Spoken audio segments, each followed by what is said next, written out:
መዝሙረ ዳዊት በጥቅሉ 150 ነው። በመዝሙረ ዳዊት ምዕራፍ የሚባል የለም። አንዳንድ ሰዎች ምዕራፍ ይሄን ያህል መዝሙሩ ሲጠቅሱ የዳዊትን ምዕራፍ ይጠቅስ። በመዝሙረ ዳዊት ምዕራፍ የለም። በሌሎች መጻሕፍት ምዕራፍ አለ፣ ቁጥር አለ። በሌሎች የቤተክርስቲያን መጻሕፍት ደግሞ አንቀጽ አለ። አንቀጹ እንደ ምዕራፍ ይቆጠርና ቁጥሩ ደግሞ እንደ ምዕራፍ የሚቆጠርበት አለ። ስለዚህ መዝሙረ ዳዊት ምዕራፍ የሚለን መዝሙር 1 መዝሙር 2 ነው።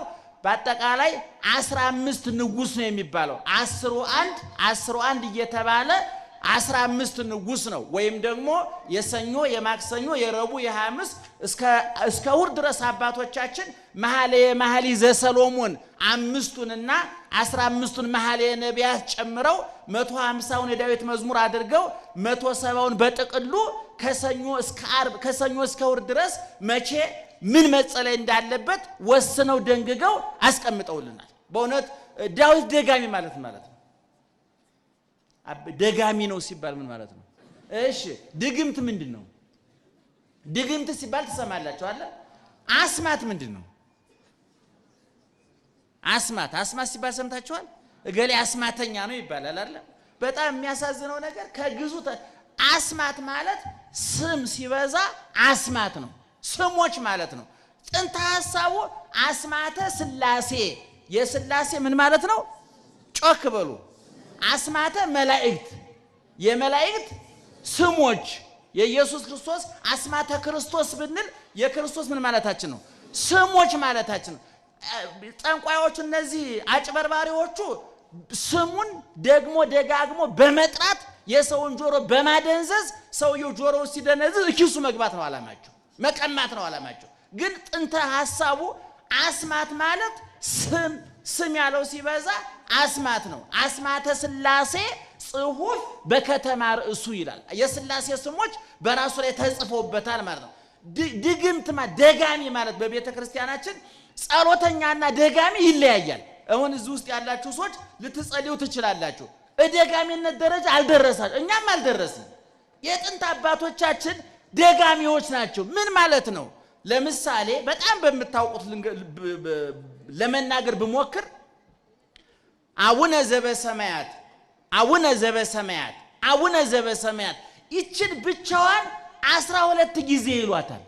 ይትቀደስ ስምከ ይሄን 12 ጊዜ ይሉታል። ስለዚህ ምን አደረጉት ማለት ነው?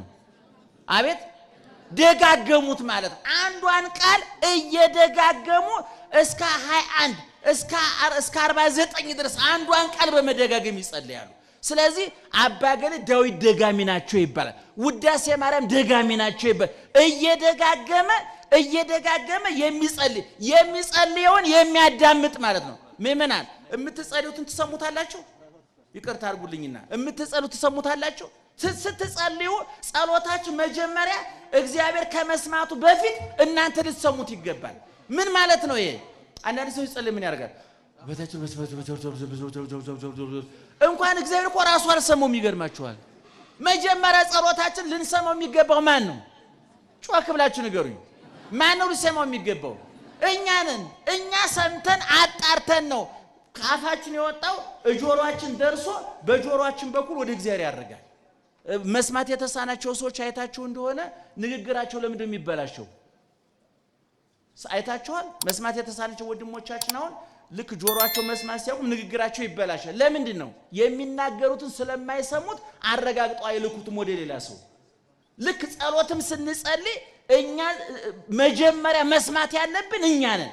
እንደዛ ለማድረግ አንድ አማኝ መሆን፣ ሁለተኛ አድናቂ መሆን፣ ሶስተኛ በፍቅር መጸለይ ነው። ልክ እግዚአብሔር ፊት ሲቆም አንድ ሰው አሁን የቆምኩት እግዚአብሔር ፊት ነው። በጽባህ እቀውም ቅድሜከ ዋስተርኢ ለከ በጧት በፊት እቆማለሁ አለ ቅዱስ ገብርኤል ለዘካርያስ። በእግዚአብሔር ፊት የምቆመው እኔ ማን ነኝ አለ? ገብርኤል ነኝ አለ። በእግዚአብሔር ፊት ነው የቆምኩት፣ አባቴ ፊት ነው የቆምኩት።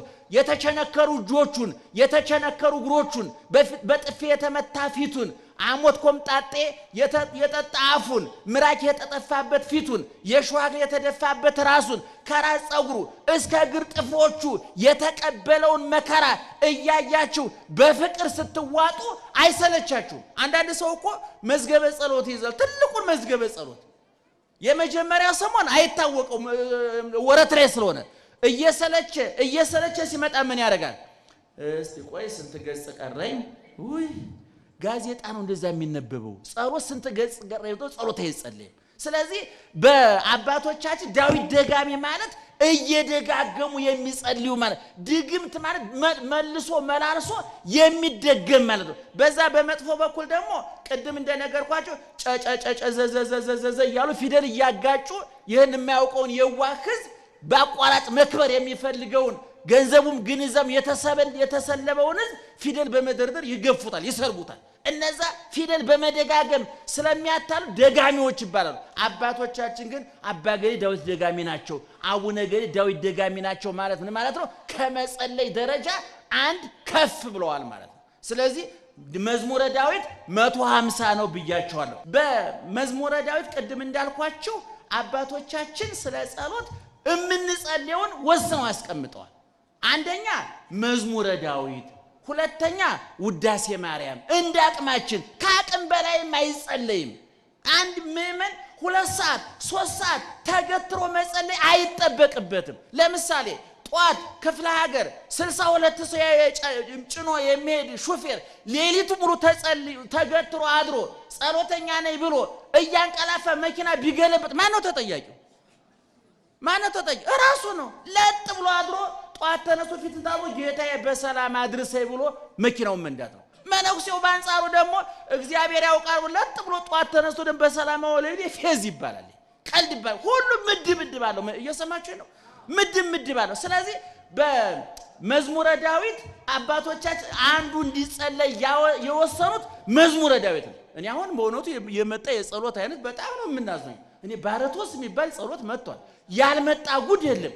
መጀመሪያ የበላችሁ ያቀራታል በላይ ጉርሷታል ብላ ማረኛል። መጀመሪያ የተመደቡ ጸልዩት እስኪ ዳዊት መጽሐፍ ቅዱስ ውስጥ ያለ ዳዊት 150 ብቻ አይደለም። ሊቃውንተ ቤተ ክርስቲያን ከብሉይ ኪዳን ዳዊትና ኢሳይያስ ባይኖሩ ብሉይ ኪዳን ባዶውን ይቀር ነበረ። ከሐዲስ ኪዳን ቅዱስ ጳውሎስ ባይነሳ ከሊቃውንት ቄርሎስና ዮሐንስ አፈወርቅ ባይነሱ ትርጉም ያጣ ነበር ይላል። ስለዚህ መዝሙረ ዳዊት የማያካትተው ነገር የለም። እንደው አጠር አድርጌ በመዝሙረ ዳዊት የሚጠቃለሉትን ሐሳቦች ልንገራችሁ። መዝሙረ 150 መዝሙረ ዳዊት በሰባት ርዕሰ ጉዳዮች ላይ የሚያጠነጥን ነው ብለው ሊቃውንት ተርጉመውልናል። እኔ አይደለም የምነግራችሁ፣ ትርጓሜ ቤት ሊቃውንት ያስተማሩት ነው የምነግራችሁ። 150 መዝሙረ ዳዊት በሰባት ርዕሰ ጉዳዮች ሊጠቀለል ይችላል። ሰምታችሁኛል? በስንት አልኳችሁ? አቤት በሰባት። አንደኛ መዝሙረ ዳዊት ውስጥ ፍቅር አለ። አፍቅሮ ጸሎት፣ ጠላትን መውደድ፣ ከቂም ከበቀል የነጻ ጸሎት መጸለይ። አንሰ አቀብኩ ፍናወ እጹባተ 16ኛው መዝሙር ላይ እንዲህ የሚል ቃል ተጽፏል። አንሰ አቀብኩ ፍናወ እጹባተ ጭንቅ የሆነውን መንገድ ጠበቅኩኝ ማለት ምን ማለት ነው? ጠላቴን እጄ ላይ ጥሎልኝ ተውኩት ማለት ነው። በመጽሐፈ ሳሙኤል ቀዳማዊ ምዕራፍ 23 ላይ ስትመለከቱ ዳዊት ሳኦል እያሳደደው በረሃ ገብቶ ነበረ ሸፍቶ። በኋላ ሳኦል ዳዊትን ለማደን 3000 የሰለጠነ ወታደር የታጠቀ ወታደር ይዞ ዳዊትን ለማሳደድ ወደ በረሃ ገባ። ከዛ በኋላ በዛን ጊዜ እንደዛሬ የተዘጋጀ መጸዳጃ ቦታ የለምና ንጉሱ ዳዊትን ሊገል ሄደው ሳኦል ማለት ነው ሊጸዳዳ ጫካ ውስጥ ገባ። ሱሪውን አልቆ ቁጭ እንዳለ ዳዊትና የዳዊት ወታደሮች አዩት። እንግዲህ ልብ አድርጉ፣ ሱሪውን አልቆ ቁጭ ያለ ንጉስ ለማጥቃት ከባድ ነው ምእመናን? ንገሩ። ከባድ ነው አይደለም። በጦር ወርውሮ መግደል ይቻል ነበር። በኋላ ዳዊት አየው። ወታደሮቹ ምን አሉ? እግዚአብሔር ዛሬ ጠላትህን እጅህ ላይ ጥሎልሃል፣ በአንድ ውጊያ አስቀረው አሉት። እናንተ ከኔ ጋር ምን ጠባላችሁ? እግዚአብሔር በሾመው ላይ እጄላን አላነሳም አለ። ልብ አድርጉ። ሳኦል እዛ ጫካ የመጣው ማንን ለመግደል ነው? ዳዊት አሁን ሱሪውን አውልቆ የተጋለጠው ማን ነው? አሁን ሳኦልን መግደል ከባድ ነው? ሳኦልን ማጥቃት ከባድ ነው? አይደለም። አላደረገውም። አንሰ አቀውኩፍና ወጹባተ ጭንቅ የሆነው መንገድ ጠበቁ ህግ ጠበቁኝ ማለት ጠላቴን እጄ ላይ ጥለህልኝ አሳልፌ የሰጠሁኝ አንተ ተበቀልልኝ ብዬ ላንተ አሳልፌ የሰጠዋል። በኋላ የዳዊት ወታደሮች እባክህ አንተ እንኳን ለመግደል እግዚአብሔርን ብትፈራ ለኛ ፍቀድልን እንግደለውና እንገላገል አሉት። እናንተ ከእግዚአብሔር ጋር ልታጣሉ ነው አይሆንም ማለት። የሚገርማችሁ ነገር በመጨረሻ ሳኦል በገዛ ሰይፉ ነው ራሱን ያጠፋው። ማን ተበቀለለት ለዳዊት? እግዚአብሔር። አሁን አንዱ በመዝሙረ ዳዊት ውስጥ አንዱ ያለው ፍቅር ነው። ሁለተኛ ሃይማኖት ነው ያለው። አንድ መዝሙር ከፍቅር ቀጥሎ ሃይማኖትን መስበክ አለበት። ይሄኛው ደግሞ በ21ኛው መዝሙረ ዳዊት እያልኳችሁ ብጽፉትና ብታነቡት በጣም ደስ ይለኛል። መዝሙር 21 በቅንፍ 22 ላይ ማየት ትችላላችሁ። አምላኬ አምላኬ ነጽርን የሚለው ዳዊቱ ቁጥር 6 ላይ እምከርሰ እሜ አንተ አምላኬ ከናቴ ማህፀን ጀምሮ አንተ አምላኬ ነህ ላይሌ ከተገደብኩ ማህፀን ከናቴ ማህፀን ጀምሮ ባንተ ላይ ተጣይኩ ኪያከ ተወከልኩ እንዘሃሎኩ ስታጥባተ ሜ የናቴን ጡት እየጠባው ሳለ ባንተ አመንኩኝ አለ። ይሄ ሃይማኖት ነው። ከናቱ ማህፀን ጀምሮ ከአባቱ አብራክ ተከፍሎ በእናቱ ማህፀን ተዘርቶ ሰኩኖ ቅርጽ ይዞ ከመውጣቱ በፊት ጀምሮ በማን ያምን ነበር? በእግዚአብሔር ያምን ነበር። ስለዚህ ሁለተኛ ሃይማኖት፣ ሶስተኛ ትህትና አለ በመዝሙረ ዳዊት ውስጥ ትህትና። አንሰ እጼ ወአኮ ሰብ በመዝሙረ ዳዊት አሁንም በዛው በ21ኛው መዝሙር ላይ አንሰ እጼ ወአኮ ሰብ እኔ ትል ነኝ እንጂ ሰው አይደለሁም አለ። ማን ነው ያለው? ጮክ ብላችሁ ንገሩኝ። ማን ነው ያለው? ዳዊት ምንድነው? ንጉስ ነው። በቤተ መንግስት ነው የሚኖረው። በተንጣለለ ቤተ መንግስት በዋንዛ በዘግባ በተሰራ ቤተ መንግስት በወርቅ ዙፋን የሚቀመጥ በወርቅ አልጋ የሚተኛ ሁሉ በእጁ ሁሉ በደጁ የሆነለት ስልጣን ከሀብት ሀብት ከጉልበት የተስማማለት ገናና ንጉስ፣ ለዛውም ከንጉስም ንጉስ የእስራኤል ንጉስ ነው። ምን አለ? እኔ ትል ነኝ እንጂ ሰው አይደለሁም ማለት። ቅዱሳን ሲበቁ ራሳቸውን ዝቅ እያደረጉ፣ ምክንያቱም የሚለኩት በማን ነው? ራሳቸውን ከመላእክት ጋር ነው የሚያነጻጽሩት፣ ከበላዮቻቸው ጋር ነው የሚያነጻጽሩት። ለምሳሌ አንድ ሰው እስከ 7 ቢጾም፣ ሌላው እስከ 9 ቢጾም፣ ሌላው እስከ 6 ቢጾም፣ በመካከል ላይ ያለው ስንት ሰዓት የጾመው ነው? አቤት 7 እስከ 7 ሰዓት የጾመው ሰውዬ እስከ 9 የጾመው ነው ማየት ያለበት? እስከ 5 ሰዓት የጾመው ማን ነው ማየት ያለበት? እኛ ግን ብልጥ ስለሆነ ማን ነው የምናየው? ተመስገን ጌታዬ ይሄ በ5 ሰዓት ቀረጠፈ፣ እኔ ግን 2 ሰዓት ታግሼ 7 ሰዓት ሞላኝ። የብልጥ አካሄድ ይባላል። ቅዱሳን ወደ ኋላ ወደፊት ነው የሚያዩት።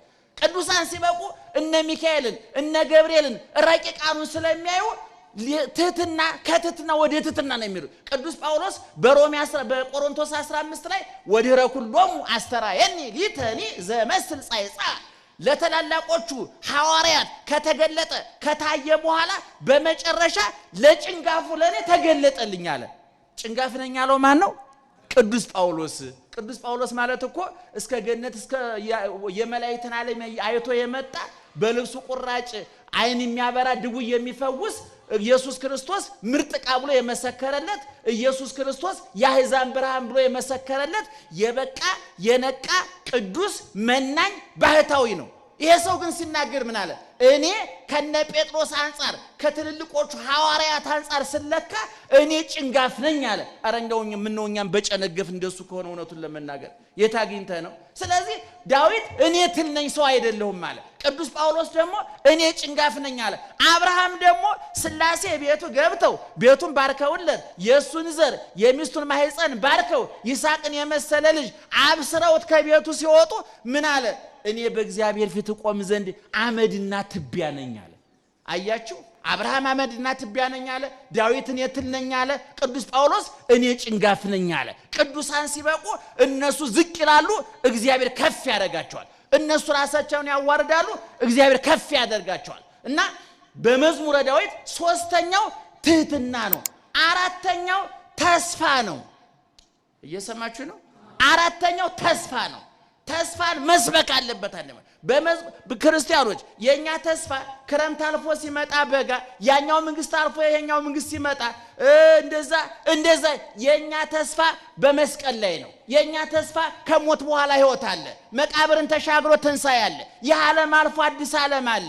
ሞት፣ ህይወት፣ ረሃብ፣ ጥጋብ፣ ሐዘን፣ ደስታ፣ ትርፍ፣ ኪሳራ፣ ጤንነት፣ በሽታ፣ ሹመት፣ ሽረት፣ ማጣት፣ ማግኘት የማይፈራረቅበት የበላይ የበታች ገፊ ተገፊ ገዥ ተገዥ ሰጭና ነሽ የሌለበት አዲስ ዓለም አለ። ያ ነው ተስፋችን። ሐዋርያው ቅዱስ ጳውሎስ ወተሰፍወሰ ለዘያስተሪ ይኮነ ተስፋ አለ።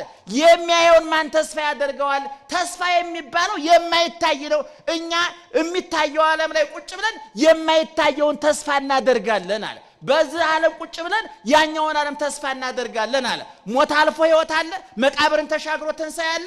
ይህን ዓለም አልፎ አዲስ ዓለም አለ። እዛ እንገባለን። ምእመናን እንደተንከራተት እንደተገፋን እንዳለቀስ እንደተጎሰም እንደተከፋን አንገታችን ተቆርጦ አንጀታችን ደፍተን አንጀት ተንገላጥን አንቀርም። አባታችን ይመጣል፣ ወደ መንግስቱ ይጠቀልለናል። እኔ ሁልጊዜ እላለሁ እኔ አይታየኝም ምእመናን። እንኳን ዘወትር ጨለማ ውስጥ መኖር መብራት ሲሄድ ያንገሸግሻል። ነገር ግን ወደ መቃብር ሲወርድ ሁሉም አይነ ስውር ይክበር ይመስገን እግዚአብሔር። አይናማ ሬሳ አለ እንዴ? አለም እናንተ ሰፈር አለ አይናማ ሬሳ አለ? እነዚህ የስም የሰዋዕታት ጠቅላላ እኮ ከእናታችን ማህፀን ስንወጣ ኦን ይደረጋሉ። ወደ መቃብር ስንወርድስ ኦፍ ይደረግ። ስራቸውን ጨርሰዋል።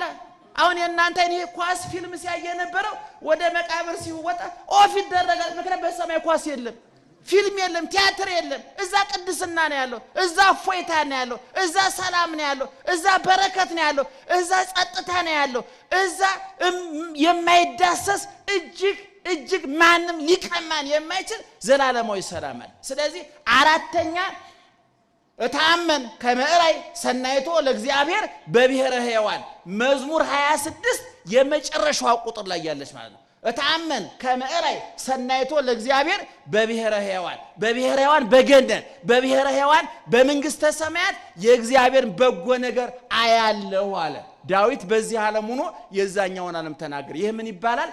ተስፋ ይባላል። እኔ አሁን አንዳንድ ጊዜ በቤተ ክርስቲያን ሲመጣ እንደውኛም አልነገርናችሁም እናንተም ብዙ ጊዜ ስለቶቻችሁ ሁሉ ስጋዊ ነገር ላይ ያተኩራሉ። አሁን ንግስ ሲሆን አዳምጡ። አንዳንድ ጊዜ ምእመናን ይመጡና እንደው መቤቴን እንደው አንድ ክፍል ኮንዶሚኒየም ጠይቂያት ነበር በቀደም ሰጣኛለች 2000 ብር መጥቻለሁ ይላሉ። እንደው ቦሎ እግዚአብሔር የተሰቀለውኛ ኮንዶሚኒየም ሊደርሰን አይደለም። እውነቴን ማርያምን ከልቤ ነው የምላችሁ። እንደው ልጅ ለምኜ ነበር አሜሪካ ገባች። አሜሪካ ቪዛ የሚያስ የክርስቶስ ደም አያስፈልገውም። ብትሄድም ጥሩ ብትቀርም ጥሩ ምን ቁም ነገር አለው እሱ። እግዚአብሔር የተሰቀለው ገነት ሊያስገባን ነው። እግዚአብሔር የተሰቀለው መንግስተ ሰማይ ሊያስገባን ነው። እግዚአብሔር የተሰቀለው መጽካይበ ወነሳክሙ ምንድነው? ዮሐንስ 14 ስታነቡ እኮ እሄዳለሁ ቦታ አዘጋጅላችኋለሁ፣ አዘጋጅቼ ስጨርስ መጥቼ ምን አደርጋችኋለሁ? እወስዳችኋለሁ አለ ጌታ። ወዴት ነው የሚወስደን? እስኪ ወዴት ነው የሚወስደን? ወደ አሜሪካ? ወደ አውሮፓ? አሁን ከአሜሪካ ደግሞ ሰው እየመጣ ነው። ይገርማቸው እዛ የዝሙቱ መከራ አሜሪካ መቼ እንደሚለው ነው እንጂ ያልተነገረን አንድ ቀን በፍራ ይቀቀል ወገኖች። እንደው እዛ የምትኖሩ ሰዎች አይደረም ቅርብ ጊዜ አይመስለኝም። አይዟችሁ የሆነ መከራ ግን ይመጣል። ምናልባት እኔ ከዚህ በፊት አንድ ሰው ጠይቆኝ ነበር። እዛ ሄጄ እንደው በሰዶም በገሞራ እግዚአብሔር እሳት አዘነበ፣ አሁን ለምንድነው እሳት ያላዘነበው እንዴት ታገሳለ? የኔ ጌታ እየበላህ እየጠጣህ በተንጣለለ አስፋልት የውሃ የመብራት የሕክምና የምግብ ጥያቄ ሳይኖርብህ በስትረስ ከተቀቀል ከዚህ በለጠ ፍልሃለ እንዴ? ፍልሃ አይነቱ ይለያያል። እኔ ከሰማይ ፍልሃ አልጋ ላይ ይፈላል፣ ቢሮ ይፈላል፣ ቪኤት መኪና ውስጥ ይፈላል። ቤት እየነደ ጭንቀቱ ስካለ ፍልሃ ከዛ በላይ አለ እንዴ? እንደው እነሱ ተቀቀሉ ተገላገሉ። እነሱ በየቀኑ እየተቀቀለ አይደል? አልጋው ላይ በየቢሮ እየተቀቀለ አይደል እንዴ? በየመስሪያ ቤቱ እየተቀቀለ በጭንቀት የሚቀቀል ቢሊዮን ብር አከማሽቶ በጭንቀት የሚቀቀል ስንት ሰው አለ አይደል? ከሰማይ ያልተቀደደ ውሃ የፈሰሰበት። ስለዚህ ማዕቱ ይለያያል ወገኖቻችን። እየሰማችሁ ነው? ደህና ዋላችሁ? ስለዚህ አራተኛ ተስፋ፣ አምስተኛ ተአምኖ ኃጢአተኝነትን ማመን። በድያለሁ፣ አጥፍቻለሁ፣ ወበዛም ስር ተርሴ ጌጋዬ ኃጢአቴ ከራሴ ጸጉር ይልቅ በዛ። ማን ያለው? ምኑ ነው የበዛው? ከምኑ? ከራሴ ጸጉር በላይ በዛ አለ። ይሄ ተአምኖ ኃጣው ይባላል። ተአምኖ እኔ አሁን አንዳንድ ጊዜ ስብከቶቻችን በእውነት ይሄን ማዋሃድ አለባቸው። እንደው ድናል፣ ተፈውሰሃል፣ በደመና ተንሳፈናል፣ አጋንንትን ረግጠናል፣ እየረገጠን ረግጠናል። ይሄን ረገጥነው ደግሞ እንዴ ለምን ራሳችንን እናታልላለን? በደመና ተንሳፍ። አሁን ብዙ ስብከቶች ተመልከቱ እስኪ፣ መዝሙሮቻችንን ተመልከቱ። ብዙዎቹ ተስፋ እንዲሰብኩ ይፈልጋል። ጥሩ ነው፣ መልካም ነው። ግን ተጨባጭ ሀቅ ግን ኃጢአተኝነትን ማመንም ያስፈልጋል። በደለኝነትን ማመን ያስፈልጋል። ስንተኛው ማለት ነው? አቤት ስድስተኛ የአምስተኛው ተቃራኒ ኃጢአተኝነታችንን ካመን በኋላ ደግሞ ስድስተኛው ምንድነው? ህጽበኒ ዋንጻኒ እምኃጢአቴ ከኃጢአቴ እጠበኝ አንጻኝ ንጹህ አድርገኝ። ልክ ኃጢአተኝነታችንን ካመን በኋላ ደግሞ ይቅርታ ስናገኝ ደግሞ ንጹህ ሁኛለሁ ተቀድሻለሁ። እንደ አንድ ሰው ንስሐ ኃጢአት ሰርቶ ወደ ቤተክርስቲያን ሲሄድ ወደ ንስሐ አባቱ ሲሄድ እየጨነቀው እየቀፈፈው ፊቱ ተኮሳትሮ ሊሄድ ይችላል። ንስሐ ገብቶ ኃጢአቱ እግዚአብሔር ይፍታ ተብሎ ሲመለስም እንደዛው ጭጋጋማ ፊት ይዞ ከተመለሰ ልክ አይደለም ማለት ነው። ልክ አይደለም። ንስሐ ገብቶ ኃጢአቱ እንደተሰረየለት ማመን አለበት፣ እንደተቀደሰ ማመን አለበት። በሉቃስ 7:25 ላይ ያለችው ሴቱ አይታችኋታል አይደል? ስትመጣ ሽቶዋን ይዛ ጸጉሯ ተመሳቅሎ ፊቷ ተጨማዶ ልብሷ ተዝረክርኮ በእውነት እኔ አመጣጦ ስዕሏን ሁሉ ስራዋለሁ ቁጭ ብዬ በሩን እንኳን ለማንኳኳት ጊዜ አልነበራትም። በርግዳው ገባች። ለመናገር ጊዜ አልነበራትም። ካንደበቷ ይልቅ አይኗ ተከፈተ፣ እንባዋ ፈሰሰ። እንባዋና ሽቶዋ ተቀላቅሎ ፈሰሰ። ልቧና ብልቃጡ እኩል ተሰበረ። በዛ የሐር ነዶ በሆነ እስራኤላዊ ጸጉር ነው። በዛ የሐር ነዶ በሆነ ጸጉሯ የክርስቶስ እግር ጠረገችበት። ክርስቶስ ምን አላት? ልጄ ኃጢአትሽ ተሰረየልሻል፣ በሰላም ሂጂ። ቅድም ስትመጣ አይታችኋታል። ስሏ አይታይ እንደው ከዛ ጋር ሳሯ ይው እየመጣች ይገርማችኋል። ጸጉሯ ተንጨባሮ ፊቷ ተጨማዶ ልብሷ ተዝረክርኮ አቅሏን ስታ ሽቶውን ተጸይፈው እንዲያርጋ ነው ይዘ የመጣች። ያው ውድ ሽቶ ይገርማ። ያን ሽቶ እየተቀባች እኮ ብዙ ወንድ ገደል ጨምራበታለች። አሁን ተጸየፈችው፣ አንገሸገሻት፣ እጅ አላት። ከዛ በኋላ ስትወጣ ግን ፊቷ አብርቶ ተለውጣ ተቀይራ ታዲሳ ዛሬኛ ለትምህርት እንዲመቸን የተዘጋ ፋይሏን እያገላበጥ ዘመዋን እንላታለን እንጂ ዛሬ በገነት ከነ አብርሃም ከነ ይስሐቅ ከነ ያዕቆብ ከነ ቅዱስ ገብርኤል ከነ ቅዱስ ሚካኤል ጋር እየዘመረች ነው ያለችው። ታጥባ ተቀድሳ ተለውጣ አዲስ ሴት ሆናለች። ስለዚህ ኃጢአተኝነትን ማመን ተገቢ ነው፣ ይቅርታን ማመን ተገቢ ነው። ስንተኛ? አቤት ሰባተኛ ዘረወ ወወሃበ ለነዳይ መዝሙር 111 ላይ ያለ ነው። ደግሞ ዘረወ በተነ ወወሃበ ለነዳይ ለድሃ ሰጠ። ምጽዋትን መስበክ አለበት፣ መረዳዳትን መስበክ አለበት። ገንዘቡን የሚያመልክ ሀብቱን የሚያመልክ ሰው እንዳይኖር ዕውቀቱን ገንዘቡን ጊዜውን የሚመጸውት ሰው እንዲኖር መዝሙረ ዳዊት ይመክራል። ስለዚህ መዝሙረ ዳዊት ቀላል እንዳይመስላችሁ። እነ ሰባት ነገሮች ብቻ አይደሉም። እኛ ጊዜ ስለሚያጠን እንቁረጠው እንጂ ስለ ክርስቶስ ከጽንሰቱ ጀምሮ እስከ ምጽአቱ ጽንሰቱ፣ ልደቱ፣ ጥምቀቱ፣ ስደቱ፣ ስቅለቱ፣ ግርፋቱ፣ ጨርቁን ልብሱ መራቆቱን፣ ሐሞት ኮምጣጤ መጠጣቱ፣ መሰቀሉ፣ መገነዙ፣ መቀበሩ፣ መነሳቱ፣ ማረጉ፣ ዳግመኛ መምጣቱ ሁሉ በብሉይ ኪዳን ተሟልቶ ትንቢት የተነገረው በመዝሙረ ዳዊት ነው። እየሰማችሁ ነው? በመዝሙረ ዳዊት ውስጥ ነው። ስለ እመቤታችን፣ ስለ ጻድቃን፣ ስለ መላእክት፣ ስለ ቅዱሳን፣ ስለዚህ ዓለም ከንቱነት፣ ስለ መንግስተ ሰማያት ዘላለማዊነት፣ ስለ ጋብቻ፣ ስለ ልጅነት፣ ስለ ሁሉም ነገር ዳዊት ንብ ነው። አበባውን ሁሉ ቀስሞ ማር አድርጎ የሚጣፍጥ ቃል አድርጎ የሰጠ ሰው ነው። ስለዚህ ቅድም የጠቀስነው ቃል የወጣው ከምንድነው ብያቸዋለሁ? ከመዝሙረ ዳዊት ነው። እንግዲህ ይሄን ቃል የተናገረው ቅድም የነገርኳችሁ በግለሰብ ስለ ዳዊት ለመናገር ቅድም እንዳልኳችሁ የዋህ ነው፣ ቀና ነው። ቅድም ያልኳችሁ ሰባት ነገሮች በህይወቱ ያሉበት ነው። ወደ ጠላቶቹን ይወዳል፣ ሃይማኖት አለው፣ ትህትና አለው፣ ተስፋ አለው፣ ኃጢአተኝነቱን ያምናል፣ ከኃጢአት መንጻቱን ያምናል፣ ምጽዋትን ይሰብካል።